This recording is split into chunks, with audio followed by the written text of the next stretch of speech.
From the CyberHub bunker and studio, you're tuning in to the CyberHub Podcast. And now for your host and CISO, James Azar. Well, good morning, security gang. Welcome to another exciting episode of the CyberHub Podcast. Thursday, September 7th, 2023. What a packed show do we have for all of y'all this morning.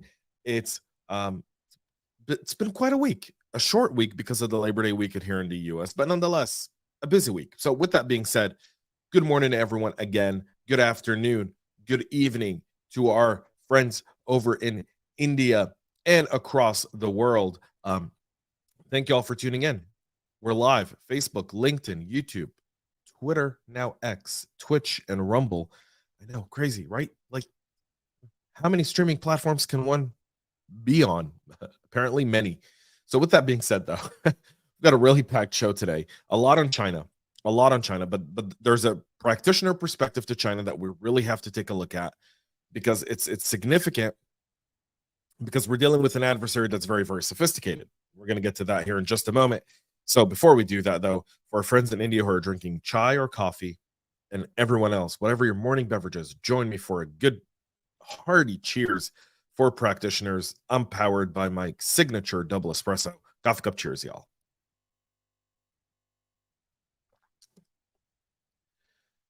And let's go ahead and do our first deep dive of the morning, which is the Chinese stealing the Microsoft signing key from a Windows crash dump, which then led to the breach of Secretary Blinken, of the Department of Commerce, of the State Department, of several congressmen and women on several significant committees. If you recall, if we go back 3 months to the month of June, Secretary Blinken took a trip to China. That trip was on the heels of the challenges going on between the U.S. and China, the kind of escalating relationship that's happening there, the threat of China potentially using military force on Taiwan, and so forth. And what happened at that point? Again, quick crash course here for those that are tuning in for the first time. We then realized that the Chinese had infiltrated and hacked email accounts of U.S. government officials and specific NGOs that were part of that trip. And then a few weeks later, Secretary Yellen also went to China. There was also stuff there. Well, Storm 0558, a government Chinese Communist Party powered threat group, found that the MSA key was leaked into a crash dump after a consumer signing system crashed in April of 2021. So this goes back to 2021. Even though the crash dump didn't have any included signing keys, the condition led to a key being added. That crash dump was later moved from the company's isolated production network to its internet-connected corporate debugging environment. The threat actors found the key after successfully compromising a Microsoft engineer's corporate account. They had access to the debugging environment containing the key that was erroneously included in the April 2021 crash dump. Due to log retention policies, they don't even have logs with specific evidence of the exfiltration by the actor, but that's the most likely probable mechanism. And that goes to the idea of how much logs do you really have? How long do you keep them for? And how effective are they? This is a kind of a great test case to go, how far back and what logs should we really be keeping? Microsoft said that when they disclosed the incident in July of this year, that only Exchange Online and Outlook were impacted. Several other organizations came out and said, no, there could be more there. We're not going to get into kind of some of the, what I like to call Monday morning armchair quarterbacking, because none of that is really effective to help us as practitioners really understand this. Here's the bottom line. There's two things to take away from this. One is your DevSecOps and your keys. You've got to have tools to recognize those. And when you do, and you're able to, you've got to be able to find it. Microsoft is a company so large. I don't necessarily know that, if they could have stopped this or what controls they could have put in place, because who would have thought that this would be an attack vector? So we take that at face value. The second part is we've constantly got to remember we've been so crystal focused, and a lot of the noise around it is around finance and around all these different folks that we got to defend. we're forgetting our engineers. And part of that is because there's that balance between engineering and security. But there is a real threat, and every single threat actor is now going after our engineers, our developers, and our engineers. And our awareness programs have to be better. Our evangelism of security's got to be better. We have to be able to communicate at their language, and we have to be able to explain it so situations like this could be avoided in the future. That's one of those. And if nothing else, take a look at these patches that were released for 2 security vulnerabilities in the Apache superset. They would given, if exploited, they would have given an attacker remote code execution on affected systems. The CVEs 2023 39265 and 37941 make it possible to conduct nefarious actions once a bad actor is able to gain control of a superset metadata database.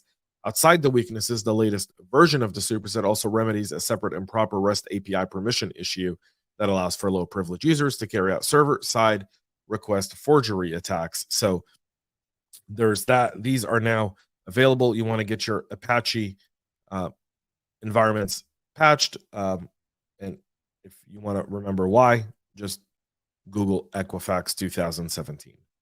Just say, patch your environments.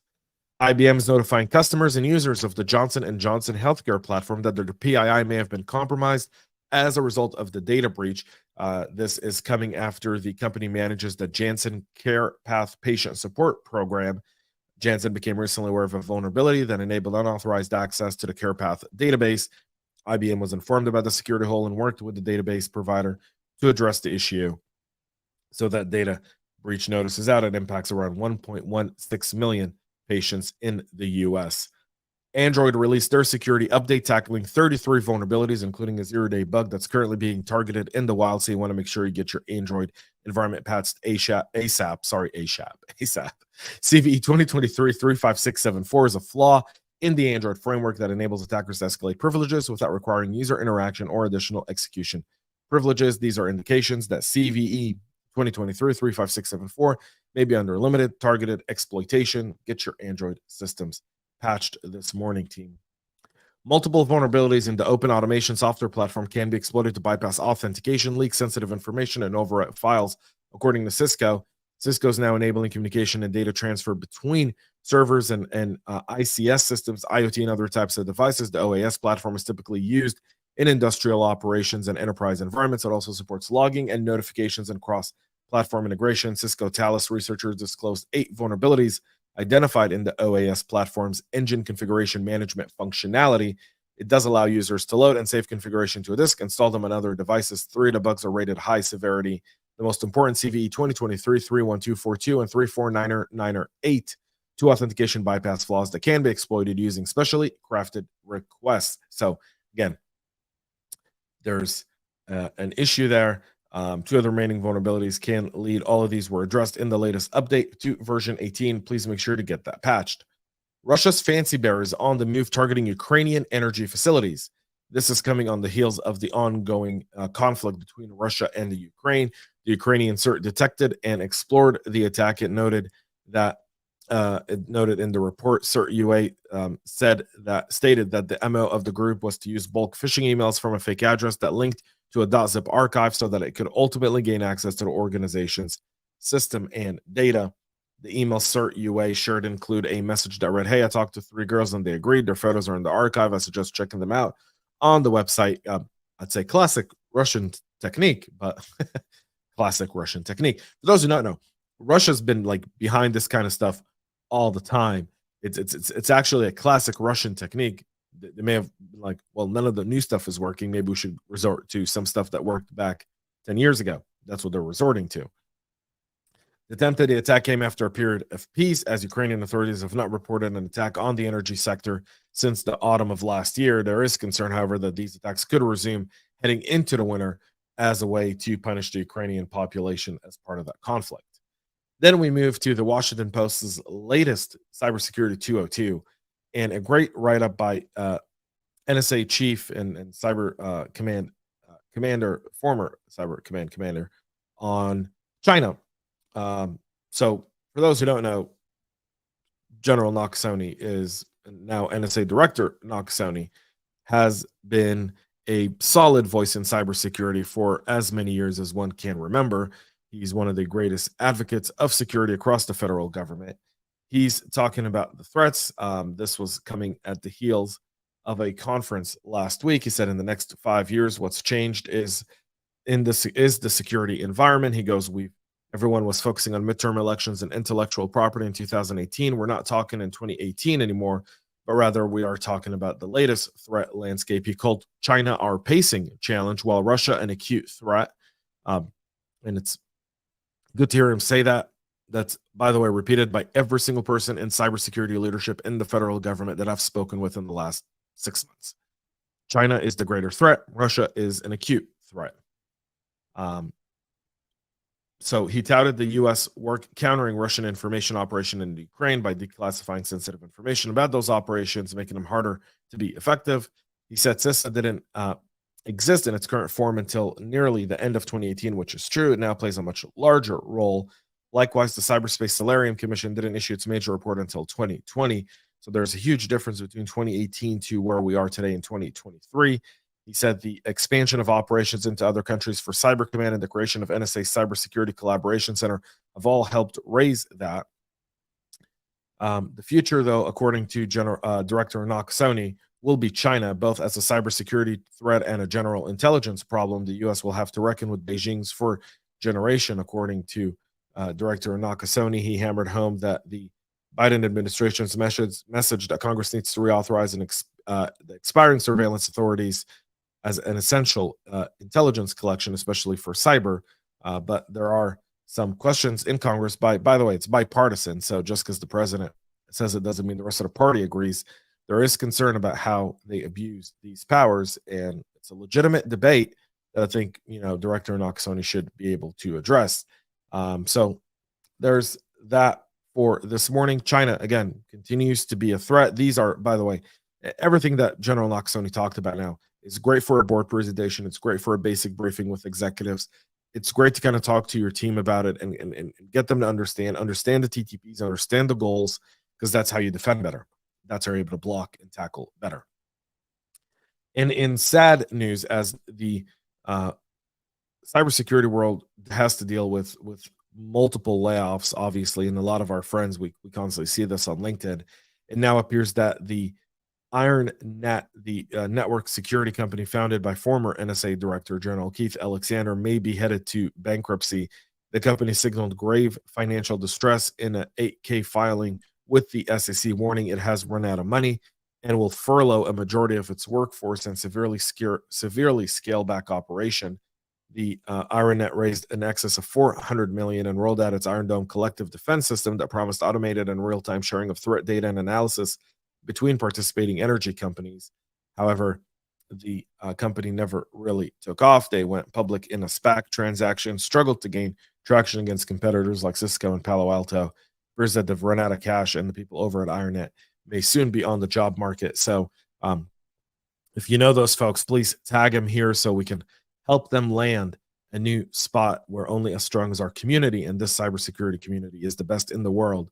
So we will try to help as many of those IronNet furloughed employees in uncertain times. There's never a good time to lose work. I remember in November of last year when I was a CISO at a startup and we went out of business the week of Thanksgiving, the Monday before Thanksgiving, and 150 people and then another 200 contractors were all without a job.